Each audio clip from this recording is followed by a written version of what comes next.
قال رسول اللہ صلی اللہ علیہ وسلم انا عند ظنی عبدی بی وانا معه اذا ذکرنی وانا جلیس من ذکرنی کو کما قال علیہ السلام۔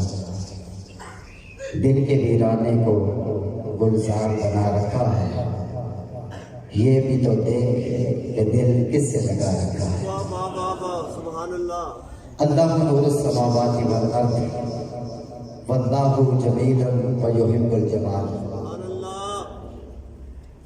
ہم نے تجھے جانا ہے فقط تیری عطا سے، ہم نے تجھے جانا ہے فقط تیری عطا سے، گلشن کی بہاروں سے تو کلیوں کی حیا سے، ہم نے تجھے جانا ہے فقط تیری عطا سے، چڑیوں کے چہکنے سے تو بلبل کی صدا سے، ہم نے تجھے جانا ہے فقط تیری عطا سے، نیکی سے عبادات سے، کہ نیکی کی توفیق بھی تو ہی عطا فرماتا ہے، اور ہماری عبادات کو اپنی رضا کے لیے تو ہی ہم سے ان کا سلوک فرماتا ہے۔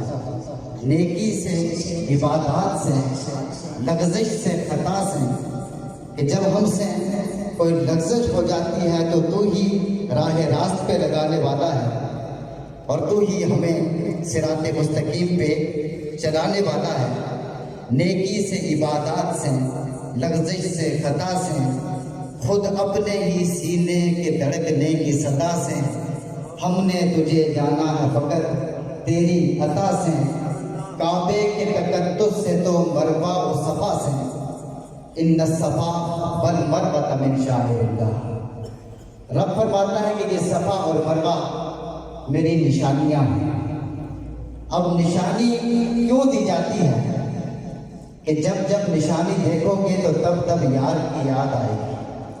نشانی اس لیے دی جاتی ہے، فرمایا ان الصفا والمروہ من شعائر اللہ، کعبے کے تقدس سے تو مروہ و صفا سے، ہم نے تجھے جانا ہے فقط تیری عطا سے۔ تو چونکہ مجھے 5 وقت کا 5 منٹ کا وقت عنایت ہوا ہے، تو میں نے کریم آقا رؤوف الرحیم صلی اللہ علیہ وسلم کی حدیث مبارکہ کا سہارا لیا۔ میرے آقا اور مولا نے ارشاد فرمایا کہ انا عند عبد الظن، میں اپنے بندے کے گمان کے قریب رہتا ہوں۔ میرا بندہ جیسے مجھے گمان کرتا ہے وہ مجھے ویسا ہی پاتا ہے۔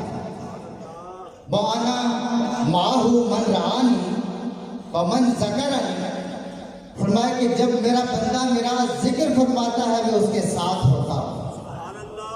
وَأَنَا جَلِيسٌ مَنْ ذَكَرَنِي، میں اپنے ذکر کرنے والے کا ہم نشین ہوا کرتا ہوں۔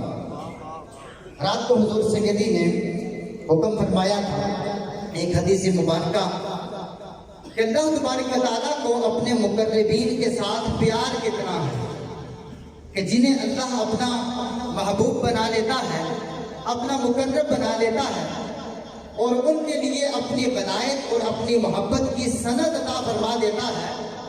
تو میرے کریم آقا رؤوف الرحیم صلی اللہ علیہ وسلم نے ارشاد فرمایا کہ جب بندہ رب کے قرب کے اندر چلا جاتا ہے اور وہ رب کا محبوب بن جاتا ہے، بندے اور مولا کے درمیان محبت کا ربط قائم ہو جاتا ہے، فرمایا اس وقت وہ بندہ اس مقام کے اوپر ہوتا ہے کہ میرے آقا نے ارشاد فرمایا کہ اگر وہ رب کی ذات کے اوپر قسم اٹھا لے، رب کی ذات پہ قسم اٹھا لے کہ رب قیامت کو قائم نہ فرمائے گا، تو فرمایا رب کی عزت کی قسم کہ رب قیامت کو قائم نہ فرمائے گا۔ انداز بیان گرچہ کچھ شوق نہیں، لیکن شاید کہ اتر جائے تیرے دل میں میری بات۔ میں عرض کر رہا تھا کہ قیامت کا وقوع پذیر ہونا یہ مسلم بات ہے، جس کے اندر کوئی دوسری رائے نہیں۔ قیامت واقع ہوگی، لیکن اللہ تبارک و تعالیٰ نے اپنے مقربین کے اوپر اتنا مان رکھا، فرمایا کہ ہمارے مقرب بندے اس مقام کے اوپر ہوتے ہیں کہ اگر اس بات پہ قسم اٹھا لے کہ رب قیامت کو قائم نہ فرمائے گا تو رب قیامت جناب موسیٰ کے زمانے کا وہ مجذوب کہ جو محبت الہیہ کا مستغرق تھا اور ہر گھڑی اپنے رب کے خیال میں رہتا، تو ایک دن اسی محبت کے لہجے میں اپنے رب سے ہم کلام ہوا، کیونکہ تھا مجذوب، الفاظ کا تول اور چناؤ بھی نہ تھا کہ کوئی خطیب ہوتا الفاظ چن چن کے بیان کرتا، تو کہنے لگا کہ اے میرے پروردگار، اے سونے ربا، تو کدھر ہے؟ مجھے تیرے گھر کا پتہ ہوتا تو میں تیرے گھر میں آتا، میں آ کے تیری خدمت کرتا، میں تیرا لباس دھوتا، میں تیرے بالوں کو سہلاتا، تیرے بالوں کو تیل لگاتا، میں تیرے چشمے صاف کرتا، میں تیرا کرتا مبارک دھوتا، میں تیری دھوتی مبارک دھوتا، میں تیری خدمت میں رہتا، اپنی بکریوں کا دودھ دھو کے میں تیرے گھر دے کے آتا، اگر تیری گودڑی پھٹ جاتی میں اسے سیاہ کرتا۔ وہ اس محبت کی لہر میں یہ الفاظ کہے جا رہا ہے اور اپنے رب سے وہ محبت کا فسانہ بیان کیے جا رہا ہے۔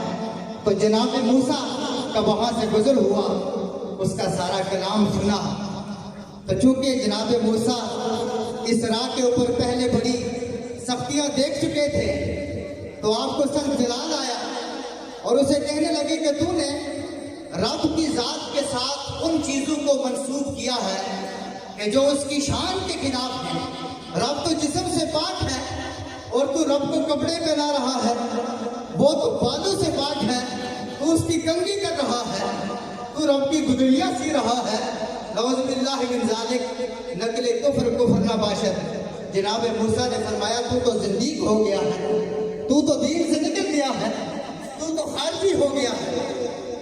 اب فقط بات اتنی تھی کہ وہ محبت الہیہ کے اندر غرق ہو چکا تھا اور فنا فطہ کے مقام کے اوپر تھا۔ حضرت رومی علیہ رحمہ آپ نے اپنے انداز میں بیان فرمایا کہ وہ مجذوب جناب موسیٰ سے مخاطب ہو کے عرض کرنے لگا، گفت یا موسیٰ دہانم دوختی وز پشیمانی تو جانم سوختی۔ کہنے لگا ہے موسیٰ، آپ کے کلام نے تو میری ہونٹوں کو سی دیا ہے، میرے منہ کو سی دیا ہے۔ گفت اے موسیٰ دہانم دوختی وز پشیمانی تو جانم سوختی، میں ندامت اور شرمندگی کی وجہ سے آپ نے میرے باطن کو جلا دیا ہے۔